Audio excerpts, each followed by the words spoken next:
Blessed Wednesday po ulit mga kapatid. Welcome po sa ating midweek service. And in our series, The Sacred Pause, The Sabbath for the Rest of Us.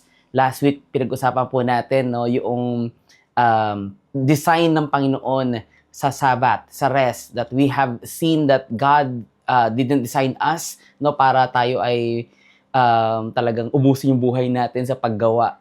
But first and foremost, we are designed to have rest, to have fellowship with Him, tayo ay ma-recharge sa Kanya, tayo ay, yung katawan natin ay, of course, mapahinga, dinisenyo yan doon, at ang rest ay really holy, ang Sabbath. And we have learned also that Jesus is our true rest, ang totoong kapahingahan, ang totoong nagpapalakas sa atin, sa kabuang buhay natin ay ang Panginoong Yesus.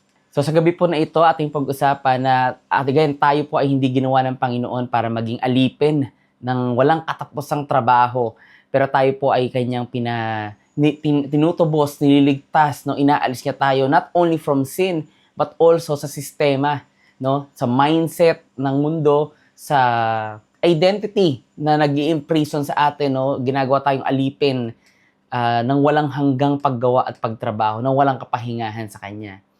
So bago tayo magsimula, tayo po ay manalangin. Panginoon, marami pong salamat, O God, sa gabi na ito. And we pray, Lord, we submit, God, to your presence, to your holiness, to your righteousness, and to your word. Most, Lord God, dalangin po namin na kami po ay turuan mo, Banal Espiritu, kami po ay baguhin mo ng iyong mga salita. At once again, makita namin ang halaga, Lord God, ng paghinto upang mamahinga sa iyo, Panginoon. Upang mas lalo ka namin makilala, upang mas lalo ka namin, Lord God, mas lalo kami, Lord God, mabago, Panginoon, mapalakas, Lord God, para pa sa mga susunod na journey, Lord God, chapters ng journey, Lord God, para po sa amin. We pray and we ask, God, ang patuloy mo pong gabay sa buhay ng bawat isa, sa sino man makaririnig ng mensahe mo sa gabi na ito, ay tunay, Lord God, na mapagpala, O Diyos. Pinupuri ka po namin at ang katagumpayan sa iyo sa pangalan ni Jesus. Amen. Amen. Alam niyo po, may nabasa akong quote at ganito yung sabi ng quote, "The problem today is not that people are dying. The problem is that people are too busy to live." Parang totoo, di po ba? Gigising ka ng maaga, tapos sasabak ka sa traffic, papasok ka sa trabaho, syempre, at may maraming deadlines, meron ka pang, minsan, may ilan pa, may mga side hustles, merong mga meetings, may mga notifications sa social media na gusto mong tignan, gusto natin tignan, nauubos oras natin. Tapos maisip mo, may bills ka na babayaran, then uuwi ka, sasaba ka uli sa biyahe, pagod ka na pag-uwi, then matutulog ka. Tapos, uulit ka na naman kinabukasan. Repeat, paulit-ulit. Parang di na po tayo nabubuhay. Parang paikot-ikot na lang po tayo. Alam niyo po, dati, noong unang panahon, lumang panahon, actually, hindi naman lumang panahon, pero dati ang madalas ko narinig na tanong sa mga kamustahan, anong trabaho mo? Ayan, kamusta buhay? Ganon. Ngayon po, usually, ang tanong na is, available ka ba? Busy ka ba? And kapag sinabi mong, wala ka namang ginagawa, parang ang dating is parang hindi ka productive, parang nakaka-guilty minsan, parang may mali na wala kang ginagawa sa buhay mo. Nakakalungkot that sa culture natin ngayon, ang pagiging abala ay parang parang may pinagmamalaki yung pag busy ka, Mas proud tayo pag sinasabi natin, ako nga wala akong tulog ako nga 3 oras ang tulog ko O kaya naman sinasabi ng iba, ako nga wala akong day off. Dami kong ginagawa busy. Kahit na bakasyon, naka-online work ako. Yan. But the question is that really success? Yan po ba ay tunay na katagumpayan sa buhay? O baka modern slavery na po pala yun? Example, nakakita na po ba kayo ng hamster? Yung hamster sa loob ng wheel, di ba tumatakbo-takbo po siya doon? Takbo siya ng takbo, nagpapagod siya ng nagpapagod. Pero saan po kaya siya nakakarating? Wala po. Wala po siya narating. Paikot-ikot lang. And you know what? Marami pong tao ang ganito. Busy, maraming ginagawa, pero empty. Successful, parang successful, pero exhausted. Productive naman, pero spiritually dry. Kaya po ang title po na pag-uusapan natin sa gabi po na ito ay pinamagatan ko pong The Egypt of overwork. So, sa mga hindi po nakakaalam at hindi familiar, no, sa Bible po, ang Egypt ay isang imperyo na kung saan ang bansang Israel o ang mga Israelita ho, ang bayan ng Diyos, ay naging mga alipin dito. Sila po ay mga naging alipin. At sila po ay pinagtrabaho ng pinagtrabaho. Pero sa panahon na natin ngayon, hindi lang pala sa Egypt ang may slavery. May Egypt pa rin po hanggang ngayon sa panahon natin. Hindi na nga lang Pharaoh o yung hari ng Egypt ang may hawak, pero ang nagahari sa maraming tao ay ang expectations sa mga tao, yung mga deadlines sa kailangan tapusin, comparison, minsan consumerism. Ano yung consumerism? Ito po yung ideology o yung attitude ng tao na kung saan kailangan niyang gumawa, kailangan niyang mag-work, kailangan niyang gawin lahat kasi meron siyang gustong makuha. Halimbawa, meron siyang gustong bilhin. Ayan. Kailangan ko mag-overtime kasi may binabayaran ako. Ganon. Minsan, ang pharaoh ng buhay ng tao ngayon ay performance. Kailangan makita silang mahusay sila. Approval ng mga tao. And just like what I've said, success ang nagpapatakbo sa buhay ng marami. So, ang tanong, tayo ba ay napunta na sa Promised Land o baka naiwan pa ang Egypt sa atin o tayo ay naiwan pa sa Egypt? So, yan po ang pag-uusapan natin ngayon. At kukunin po natin yan sa Exodus chapter 5. But before that po, maintindihan muna natin na sa Exodus chapter 5, marami po yung nangyari. Mahigit 400 years po na nasa Egypt ang bansang Israel. Originally, dumating po sila dun sa Egypt sa panahon ho ni Joseph na anak ho ni Jacob. Si Joseph the Dreamer. Ayan. Kung nakikinig ho kayo noong preaching last Sunday ni Pastor MJ, yan po si Joseph. Pero nagkaroon po ng bagong Pharaoh. After mamatay ni Joseph, na kung saan nabigyan ng pabor ang bansang Israel, ang bayan, mga Israelita, ang mga Hebreo, namatay si Joseph, nakalimutan na siya ng mga sumunod na Pharaoh. At nagkaroon nga po ng bagong Pharaoh. Kung babasahin natin sa Exodus chapter 1, may bagong hari na, may bagong paraon na hindi kilala si Joseph. Hindi alam kung ano yung ginawa niya, hindi alam kung ano yung tinulong niya sa Egyptian Empire. And so, unti-unti ho, paging yung mga Hebreo, hindi niya kilala, ang tingin niya sa mga yan ay huyu.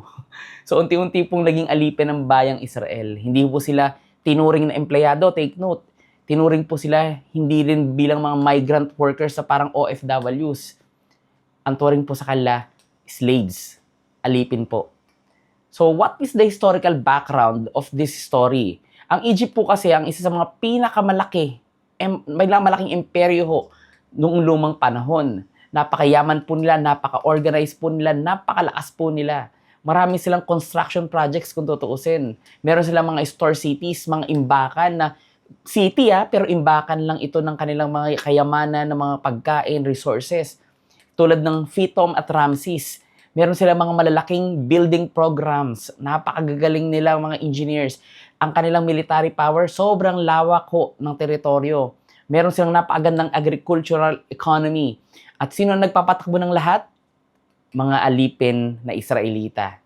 Para po sa Egypt, mas mahalaga po ang ekonomiya, mas mahalaga ang magiging kalagayan ng bansa kaysa sa mga tao na nandoon. Sounds familiar po ba? Alam niyo po, ang kaaway natin, ang kaaway ng Panginoon at ang kaaway ng ating kaluluwa, lagi tayong kukumbinsihin na tayo ay nag-i-exist para lang gumawa, para lang mag-produce, para lang, alam mo, may mapatunayan. Pero iba ang sinasabi ng ating Panginoong Diyos sa atin. We exist not just to work or not to produce. We exist dahil tayo po ay sa Kanya. Dahil tayo po ay what? Create niya. Okay? Tayo po ay create sa Kanyang imahe. We exist because of Him and not for anyone else. Not for anything else. Hindi sa paggawa, hindi sa kung ano paman, kundi para tayo kay God. And so what can we see and what can we learn from these passages po na pag-uusapan natin? As we read along our passages, mga kapatid, sa gabi po na ito, atin pong tignan kung ano po yung mga bagay na dapat nating maunawaan sa salitang overwork. You know what? Our title is The Egypt of Overwork. No, ang Ehipto, ang lugar ang lugar ng sobrang gawa. Ayan, ang pagpapahirap o let's say the slavery of overwork. There's nothing wrong with working, again mga kapatid. Ako nagtatrabaho din. But there must be something wrong when there is overwork. We are created, yes, to do things, to work, but not to overwork. And there is a thing here, mga kapatid, sa makikita natin sa passage, na mukhang magiging alipin ang tao, inaalipin ang tao sa panahon ngayon. So, number one, Egypt values output more than people. Lumalabas po na ang sistema ho ng paraon ay nagpo-produce lamang ng exhaustion o ng sobrang pagkapagod. Isang pagkapagod na wala naman talagang nararating. So, Egypt values output. Kung ano pa man yung, ang tinitigyan lang ng Ehipto ay yung mga bagay na makikinabang, kapakinabangan, kaysa doon sa mga tao. Basahin po natin. Exodus chapter 5 verses 6 to 9.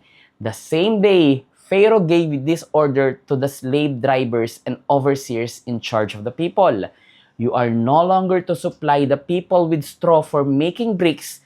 Let them go and gather their own straw. Sabi ng paraon, wag na silang bigyan ng straw para gumawa ng bricks. Sila maghanap ng straw, ng ingredients para gumawa ng bricks. Yung bricks po ay ginagamit paggawa ng mga building. Verse 8, but require them to make the same number of bricks as before. Don't reduce the quota. They are lazy. That is why they are crying out, let us go and sacrifice to our God. Gusto po ng mga Israelita na pumunta sa pangalang Panginoon kay Yahweh para sumamba at maghandog. Dahil tinatawag daw sila ng Panginoong Diyos papunta sa Promised Land para sila ho ay lumaya. Pero ang ginawa ho ng paraon dito, hindi, pagtrabahuhin pa sila lalo. Why? Make the work harder for the people so that they keep working and pay no attention to lies. Pansinin po natin, sabi ng paraon, huwag na silang bigyan ng dayami, ng straws. Pero kailangan nila pa rin maabot yung parehong quota. Imagine that. Same output, same dapat productivity, pero less resources. Mas mabigat na trabaho, mas mataas na expectation, mas konti naman yung benefit at itutulong sa kanila. Hindi ba po madalas, parang ganyan ang mundo ngayon? Same salary, hindi naman tumataas ang sahod, pero mas marami kang ginagawa, mas marami kang pinatatrabaho sa'yo. Mas maraming trabaho, wala namang dagdag na katuwang o katulong. Tapos, same deadline, bahala ka paano mo gagawin lahat ng yan. It only pressures people. Ang paggawa po ng bricks noon ay gumagamit ng putik tsaka straw. Yung straw nga po yung nagbibigay ng tibay doon sa brick na ginagawa nila. So kapag tinanggal po yung straw, mas mahirap trumabaho. Ibig sabihin, hindi lang dinadagdagan yung trabaho nila. Ginagawa pong imposible yung kanila pong trabaho. Ito po yung strategy ng Pharaoh, mga kapatid. Pagurin sila. Wala na po silang panahon na mag-isip, wala na po silang panahon na sumamba, at wala na silang panahon na lumapit pa sa Diyos dahil pagod na po sila. At sabi ng verse 9, make the work harder. Bakit? So they will not pay attention to lies. So para sa Pharaoh, ano yung tinatawag niyang lies o pinagbibintangan niyang lies? Yung salita ng Diyos, yung pagsamba sa Diyos, yung kalayaan na maka-encounter nila ang Diyos. Lahat ng pangako ng Diyos para dun sa paraon ay kasinungalingan. Mga kapatid, even the enemy still uses the same strategy today. Ang gawin ang mga taong busy. Meron nga po akong nabasa if the enemy cannot make you bad, he will make you busy. Maging distracted, maging exhausted, because exhausted people, pag exhausted ka na, as in, hindi lang to tired. Exhausted means wala ka ng lakas. Pagod ka na. Pwedeng pagod na isip mo, pagod na puso mo, o katawan mo. Pag pagod na ang isang tao, most of the time, people don't pray. Exhausted people don't worship. Exhausted people even don't disciple. Don't even disciple. Exhausted people don't dream. Hindi na ho nangangarap. Pagod na mangarap, pagod na magplano, pagod na lahat. Why? Kasi pagod na nga. Hindi na nila magagawa yan dahil pagod na. Just like Martha, walang masama hong mag-serve. Pero busy masyado si Martha mag-serve. Sabi ho ni Jesus, Luke 10:41, you are getting worried and upset about too many things. Hindi trabaho po ang problema. Ang problema, ang trabaho ang naging master o nagdidikta sa tao. And when we say trabaho, hindi lang po ito yung trabaho na asin mga empleyado, even studies kasama, even yung gawaing bahay kasama, even yung mga personal nating ginagawa kasama, actually even nga ministry kasama. If you're too focused on those things, gawa ng gawa. Again, mga kapatid, just like what we have discussed last week, hindi po yan nagbibigay ng honor sa Diyos. Remember po, naalala nyo, noong pandemic, maraming tao po yung nagtatrabaho sa bahay. Work from home. And until now, pinagsimula yan noong pandemic. Akala ng marami, mas relax, di ba? Sa bahay lang magtatrabaho, chill lang. Pero ano po yung nangyari? Mas humaba po yung work hours. Tama? Kasi pag nandun ka sa opisina, may boundary. Pasok ka ng alas 8, uwi ka na alas 5. Yung trabaho mo, iiwan mo doon. Pero nagsimula ang work from home, parang nawala na yung boundaries. Yung trabaho, pinasok na yung tahanan. Yung opisina, yung workplace mo, nakapasok na sa mismong kwarto mo para yung lugar ng tulugan mo pahinga, naging lugar na ng trabaho. And then the workplace became 24/7. Anytime, tatrabaho ka. So tanungin po natin yung sarili natin. Ano yung nagpapapagod sa atin? Trabaho ba? Eskwelahan, ministry, responsibilities, mga expectation ng mga tao, financial pressure kaya, yung takot na mag-fail, or ang nagpapapagod sa atin is yung kawalan natin ng kakayanan na huminto saglit at magpahinga. You know what? Egypt doesn't just chain your hands. Egypt chains your schedule. Yung sistema ng sanlibutan ay hindi lang basta inaalipin tayo, pinitigilan yung mga kamay natin na gumawa. No. Inaalipin yan yung ating schedules, yung ating oras. Pero meron pa pong mas malalim dito. Hindi lang trabaho yung problema dito eh. May problema rin po sa identity. Number 2, Egypt makes you believe your value is your productivity. Pinaniniwala tayo ng sistema ng sanlibutan o ng overwork, no? Na ang value natin ay nandoon sa ating maiaambag. Ang sistema po ng paraon o ng kaaway ay sumisira ho ng identity. Kung papansinin natin doon sa istorya dyan, hindi tinanong ng Pharaoh kung kamusta sila. Kamusta ba kayo? Napapagod na ba kayo? Gusto niyo ba ng inumin? Gusto niyo bang mag-relax? Wala po siyang ganun. Hindi niya kinamusta, hindi niya tinanong kung ano kalagayan ng mga trabahante o nung tinatawag niyang mga alipin. Ang tanong po niya, ilang bricks na yung nagawa niyo? Ano na yung naambag nyo? Ano yung na-produce nyo? Dahil po sa Egypt, ang mga tao ay numero lang, bilang lang yan. Bilang lang yan ng performance, bilang lang yan, tinitignan lang sila bilang quota, tinitignan lang sila bilang mga output. Yun lang ang tingin sa kanila. Pag wala sila nun, wala silang kwenta. Sa lumang panahon ho, nung lumang panahon, sa Old Testament times, ang mga slaves po ay kinukonsider na pagmamayari ho ng bansa. Ang kanilang pong identity ay nakadikit, naka-attach po sa kung ano yung kaya nilang gawin o yung production value nila. Kapag hindi po sila productive, wala silang halaga. Di ba po ganito rin ang kultura natin, which is nakakalungkot po mga kapatid. At nawa, hindi po ganito sa atin mga Kristiyano. Pero sa panahon natin ngayon, kapag wala kang trabaho, parang wala kang value. Pag may trabaho ka, yes, may value ka. Pero pag wala, parang useless ang dating, useless ang tingin. Kung meron ka man trabaho, pag mataas ang sahod mo, ang tingin sa'yo successful. Pero pag ordinaryong empleyado ka lang, parang hindi ka enough, hindi ka papansinin. Meron nga ako nababasa, sinasabi nila, yung mga employees na 8 to 5 na employee, hindi raw aasenso, hindi raw magiging successful. Yan ang tingin ho ng sanlibutan ho ngayon. But we as Christians, it shouldn't be like that, mga kapatid. Hindi natin dapat tinitignan ang kahit na sinong tao base sa kung ano yung kanilang ambag o ano yung kanilang contribution o kung may trabaho ba sila o wala, kung meron ba silang mataas ba ang sahod o hindi. No. Because our identity is not on our income. It's not even on what we can do. Ang identity po natin ay nandoon sa kamay ng ating Panginoon, yung ginawa ng Panginoon sa krus. Jesus died for us. Not because we're valuable, pero namatay siya sa atin para bigyan tayo ng halaga. Yun ay maging anak ng Diyos.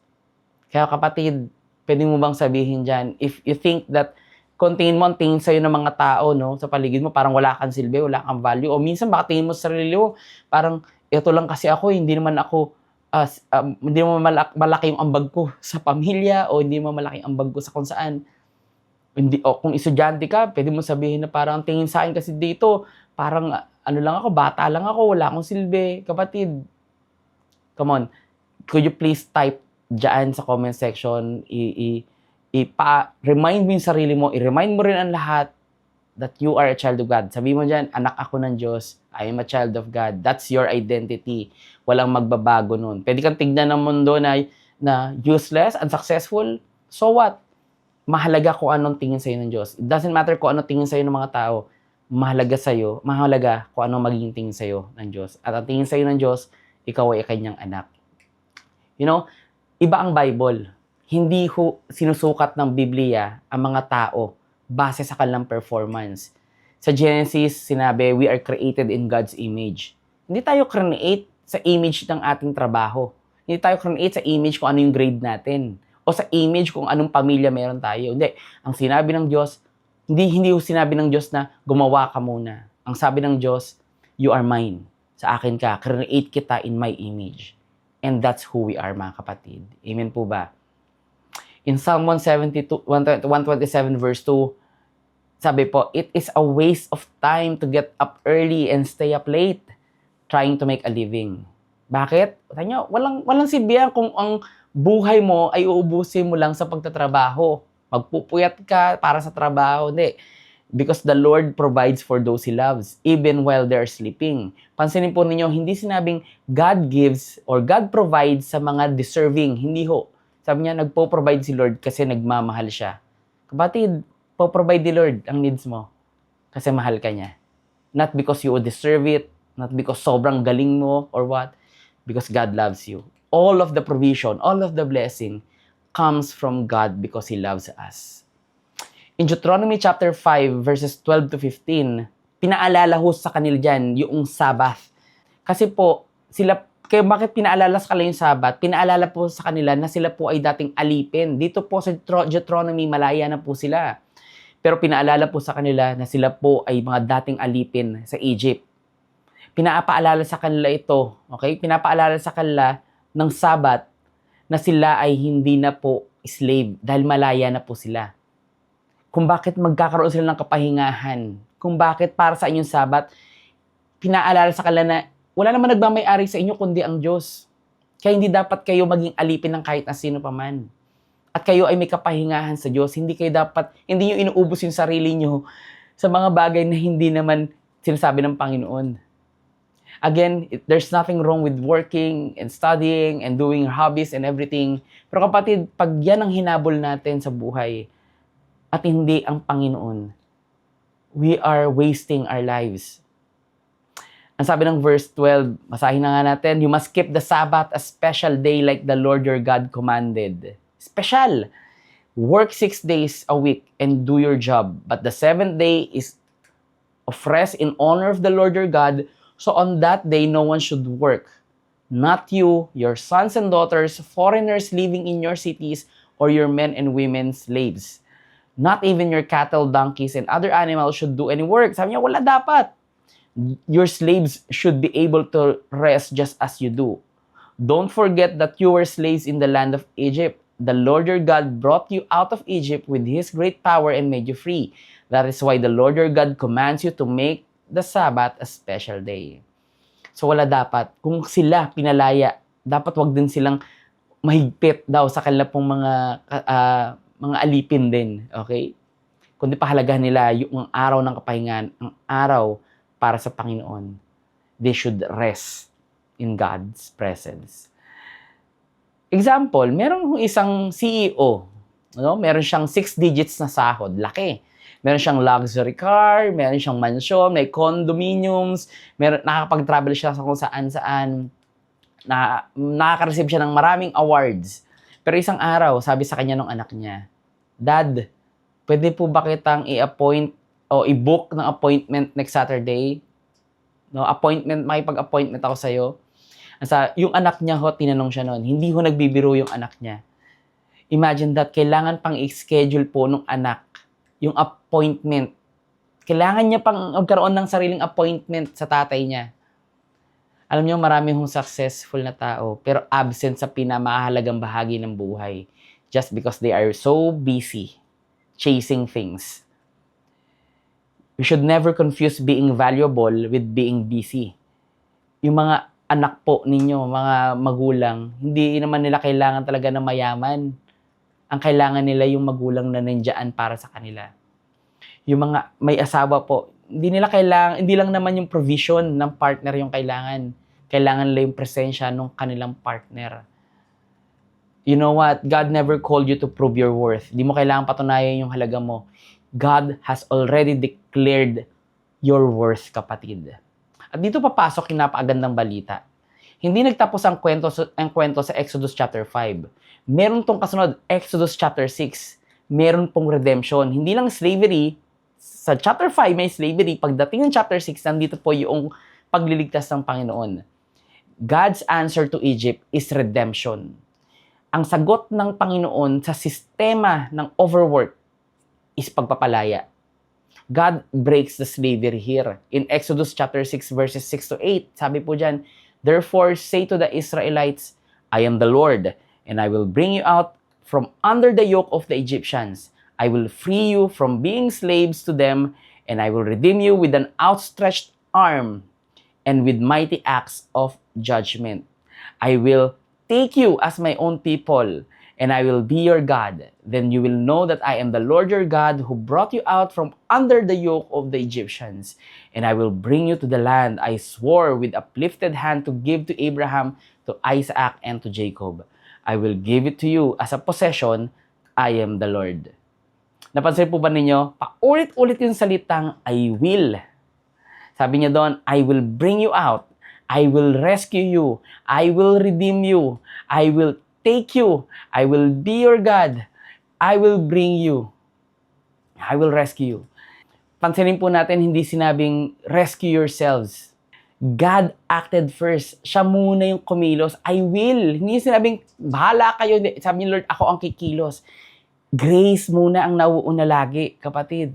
Sabi niya, I will redeem you. Meaning ho, tutubusin ko kayo. I will buy back. Tutubusin. Babawiin ko kayo. I-restore ko kung ano yung sa akin at kayo ay sa akin. Sinasabi ni Lord dito, babalik ko sa akin, babawiin ko yung bayan ko na inagaw ng Ehipto. Babawiin ko yung bayan ko na inaalipin ng Ehipto. Pinapagod ng Ehipto. Alam niyo, maraming tao akala nila ang kailangan nila leave. No, maraming tao kailangan mag-absent muna, mag-take ng leave. Maganda pong bagay 'yun. Pero hindi 'yun ang kailangan ng tao. Ang kailangan ng tao, kalayaan, liberation, mga kapatid. Hindi vacation ang ultimate answer, kundi transformation. To bring out, dalhin sa promised land. Moses did Exodus, but Jesus did the greater Exodus. He did not only rescue us from Egypt, tayo po ay niligtas ng ating Panginoong Hesus sa pagkakaalipin ng kasalanan. Colossians 1:13, He has delivered us from the domain of darkness. When we say domain, kingdom, kaharian. Pinaghaharian tayo ng kadiliman. Pero sabi diyan, tayo daw po ay pinalaya, tayo daw po ay dinala ng Panginoong Hesus mula doon sa kaharian ng kadiliman. Pansinin natin, same language ng Exodus. Dineliver, nilipat from a kingdom to another. Purihin po natin ang Panginoon. Galatians 5:1, It is for freedom that Christ set us free. Kung bakit siya namatay upang tayo ay lumaya. You know what? Maraming Kristiyano ganito. Pinalaya na. Pero ang mindset is prisoner pa rin, alipin pa rin po ang mindset. Kaya bumabalik po sa dati. Maraming tao, maraming believers, physically free. Pero yung utak, yung isip, nakakulong pa rin ho sa pagiging alipin. Inaalipin pa rin ho, maybe hindi kasalanan, pero inaalipin pa rin po na ang feeling niya, ang kanyang value, ay kung ano yung kaya niyang gawin, yung pwede niyang gawin. Laging may gustong patunayan, laging mayroong hinahabol, laging takot sa maraming bagay, laging nagkukumpara ng mga bagay-bagay. Pero kapatid, gusto tayong palayain ng Panginoon, not just our bodies, para magpahinga, but gusto rin ng Panginoon na mapahinga ang ating kaluluwa to free our soul. Again, para itong isang prisoner, kahit na lagyan mo pa ng aircon yung kulungan pa rin po yun. Hindi sapat na pinturahan mo yung kulungan pagandahin mo, kulungan pa rin yun. Ang kailangan gawin, buksan yung kulungan at tayo po ay lumabas at lumaya. ganito po ang ginawa ng Panginoon sa atin. Binuksan niya ang pinto. Hindi niya hinayaan na tayo ay maging alipin. At maging maganda lang, pagandahin lang yung itsura, pero alipin pa rin, no? Binuksan ng Panginoon yung pinto. And that's why Christ is inviting every person lumabas sa pagkakaalipin ng kasalanan at ng kapaguran. The greatest miracle ay hindi yung pagtaka sa Ehipto. The greatest miracle is yung alisin yung Ehipto sa puso ng tao. Yung Egypt na nagsisymbolize, no, ng slavery, ng pagkakaalipin. And so mga kapatid, ano pa ang ginawa ng Panginoon? God's invitation is not just to leave Egypt, but to learn a new way of living. Kung mapansin po ninyo yung story nito, hindi agad dinala sa promised land yung mga Israelita. 40 years po. 40 years sila. Bakit ho?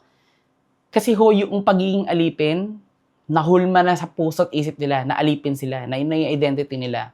Sadly, madaling ilabas yung tao sa Egypt, mahirap ilabas yung Egypt sa tao, kapatid. And this is why Sabbath matters. Ganito ho ka-importante yung kapahingahan sa Panginoon. Sabbath ho ay hindi laziness. Sabbath is discipleship. Dahil ang Sabbath po ng Israel, ganito po yung pinakikita sa kanila, na ang buhay nila ay hindi nakadepende sa kanilang trabaho. Ang buhay nila ay hindi nakadepende sa kung ano yung magagawa nila. Ito po ay nakadepende sa Diyos. In Exodus chapter 16, kung babasahin natin yan, nagbigay si Lord ng pagkain, manna. Every day. Nag-provide ng Panginoon ng manna. 6 days, pupulutin nila yung pagkain, kukunin yung pagkain, mag-gather sila, harvest sila. But on the 7th, titigil sila ng pag-harvest. Bakit? Kasi si Lord na yung magbibigay sa kanila ng pagkain. Automatically. Kailangan lang mag-stop at magpahinga sa Panginoon. And God was teaching trust to them. Magtiwala kayo na kahit kayo ay walang ginagawa, pagpapalain ko kayo. Hindi tinuturo ni Lord ang laziness na wala kayong gagawin. Kasi may ginawa pa rin sila eh. They harvest from day 1 to day 6 eh. Pero may isang araw na sinasabi ni Lord sa kanila, kailangan tumigil at magtiwala na ako ang magpo-provide sa inyo. Matthew chapter 6, sabi dyan, do not worry about these things. Trust God. Seek God first. Alam ng Panginoon kung bakit niya sinabing huwag kayong mag-alala, huwag tayong mag-alala sa mga bagay na pangangailangan natin. Alam po ng ating Ama sa kalangitan kung ano po ang mga bagay niyan. And that's why we need to rest our soul in His provision. Rest our soul in His supplication. Rest our soul. Rest our mind. Ipahinga yung isip, no? Sa mga alalahanin. Because God knows what we need. Hindi ko sinasabi ni Lord na totally wala kang gagawin, no? Sabi nga, instruction nga do, work, okay yan. But don't overwork. Hindi po. Hindi yan ang disenyo ng Panginoon sa tao. So mga kapatid, how can we apply all of these things? Paano tayo makakalabas sa Ehipto? Maaring niligtas sa tayo ng Panginoon. Tayo po ay bayan ng Panginoon na. Tayo po ay mga Kristiyano. Pero paano tayo lalabas sa Egypt? Baka nandun pa rin tayo doon sa sistema na ang tingin natin nakadepende dito ang ating buhay. Number 1, practice stopping. Sanayin mo ng huminto. Sanayin mo na kung ikaw yung taong sobrang sipag mo, practice stopping. Hindi ka machine. Rest is worship, kapatid. Number 1, practice trusting. Kapag hindi ka tumigil, baka ang tunay mong sinasamba ay sarili mong kakayanan. It goes in different aspects. It goes even in the ministry. Kailangan din natin minsan mag-stop, bitawan yung ginagawa natin, at hayaan natin ang Panginoon ng kumilos. Hayaan natin na si Lord ang mag-minister sa atin. Magpahinga naman tayo sa Panginoon. Dahil again, kapag di man natin kayang gawin yan, baka kung ang fear natin is kung wala tayo doon, hindi siya aandar, hindi siya magiging successful. Kapatid, baka ang sinasamba na natin ay yung sarili na nating kakayanan. The third thing, how can we apply this? How can we get out of Egypt? Practice presence. Antong practice presence? Practice spending time in the presence of God. Practice spending time in the presence of your family.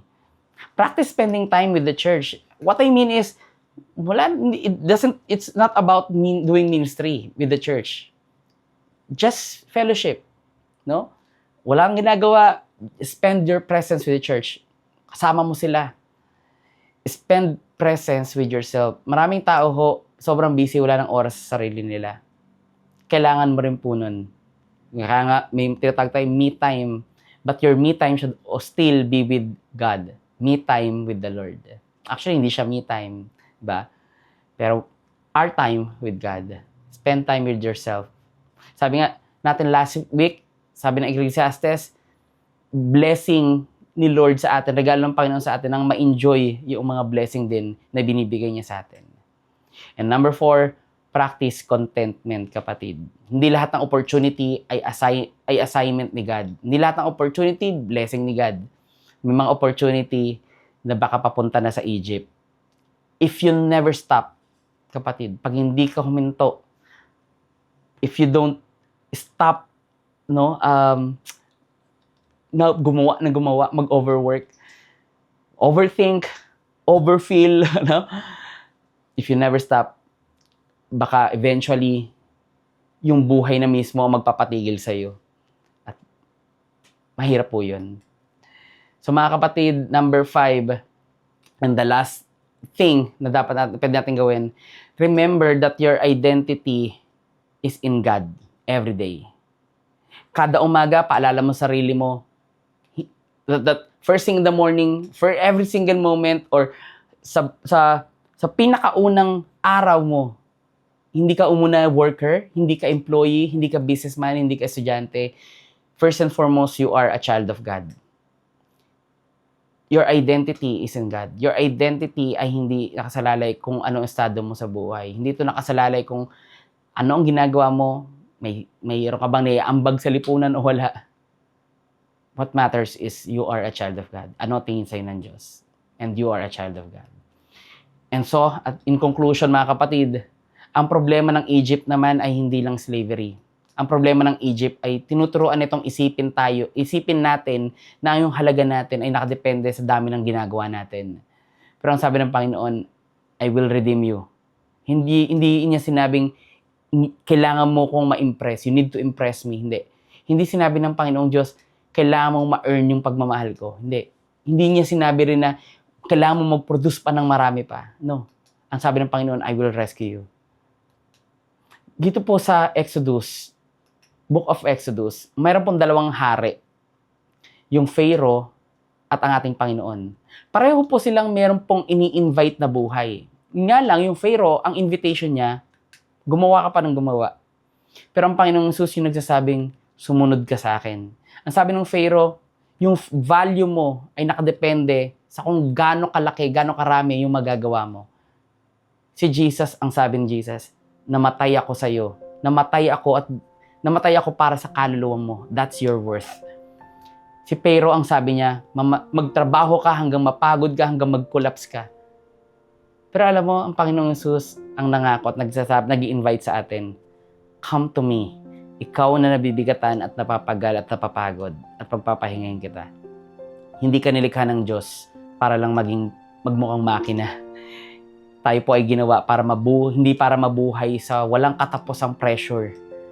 Hindi tayo ginawa para mamatay kakahabol ng mga bagay-bagay sa mundo.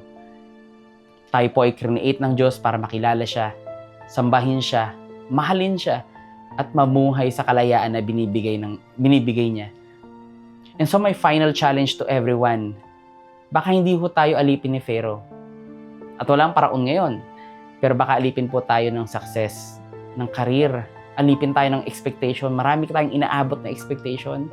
May mga hinahabol tayo at totoo lang napapagod tayo kakahabol ng mga bagay na yan. At maybe napapagod din ang ibang tao dahil may mga bagay tayong hinahabol. Naghahabol tayo ng pera, naghahabol tayo ng validation sa social media at yung walang katapusang productivity.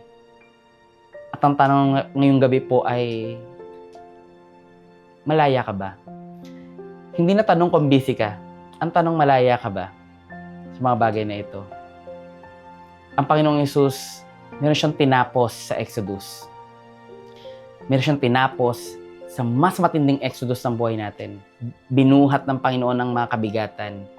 Pinakawalan niya tayo sa mga gapos na nagpapahirap sa atin. Binigyan niya tayo ng identity, binigyan niya tayo at binibigyan ng kapahingahan. Hindi lang po niya tayo nilabas sa sumpa at sa pagkakaalipin ng kasalanan, pero inimbatahan niya tayo na huwag nang bumalik doon.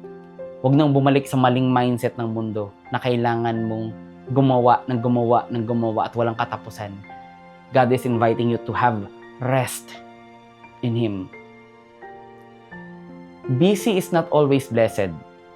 Ang pagiging productive ay hindi enough, hindi equal substitute po sa kapayapaan na mula sa Panginoon. Kapatid, remember this, you are more than what you produce. It doesn't matter malaki, maliit, or what, you are more than that. At hindi ho si Lord naghahanap ng mga trabahante. Naghahanap po ang Panginoon at ang niraise niya, what? Ay mga anak, tayo. The answer to slavery is not vacation. It is worship to God.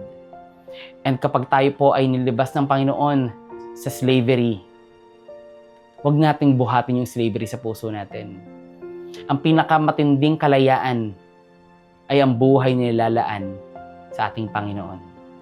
So I hope meron po kayong natutunan, meron po tayong natutunan sa gabi na ito. Again, let me remind each and everyone, kapatid, walang masamang gumawa, pero hindi ka doon nilikha. Ikaw ay nilikha upang manatili at mamahinga sa kanyang presensya. Tayo pong lahat ay pumikit at manalangin. Aming Panginoong Diyos, salamat po sa gabing ito. At muli, Lord God, ang bawat isa sa amin na napapagal, Lord God, napapagod, dalangin ko po, kami po ay turuan mo, Lord God, na mamahinga sa iyo, Lord. Ang maaring marami sa amin ang naniwala sa prinsipyo ng sanlibutan na kailangan namin, Lord God, mag-produce dahil yung value namin ay nakasalalay dito. Hindi namin namamalayan, Panginoon, na marami na pala kaming hinahabol na hindi mo naman pinapahabol sa amin. At may mga bagay din, Lord God, na pinaaabot ka sa amin, Lord, pero that na hindi mo naman sinasabi na huwag kaming magpahinga sa iyo. Maybe some of us, Lord God, we do ministries a lot, God, at napapagod din kami mentally, physically, Lord God, emotionally, napapagod kami. Lord, teach us to stop for a while, to reflect and to rest in your presence. Ang manatili lang sa iyo, makinig sa iyo, Lord God, at ang makita namin na hindi naman nakasalalay talaga sa amin ang lahat. Hindi kami ang sentro ng lahat. Hindi kami ang cause ng success. Hindi kami ang cause ng pagpapala. Ikaw ang cause ng lahat. Ikaw ang rason ng lahat, Panginoon.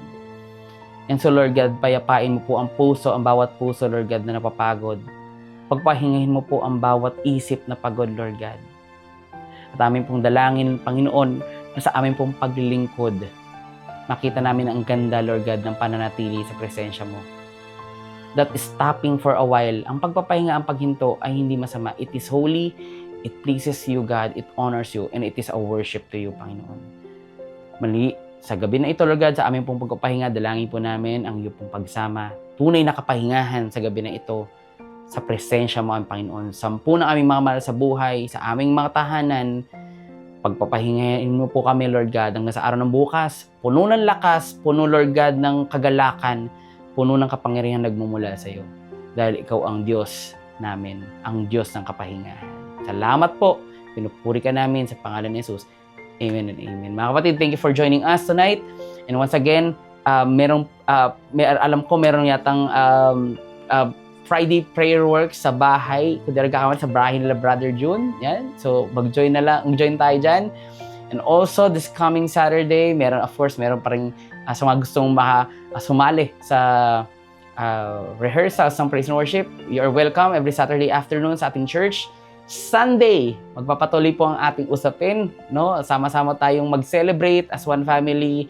Magpahinga po tayo sa presensya ng Panginoon as we tackle us being entrusted. Ayan po. So muli, pagpalain tayo ng Panginoon. Rest well, mga kapatid. God loves you all.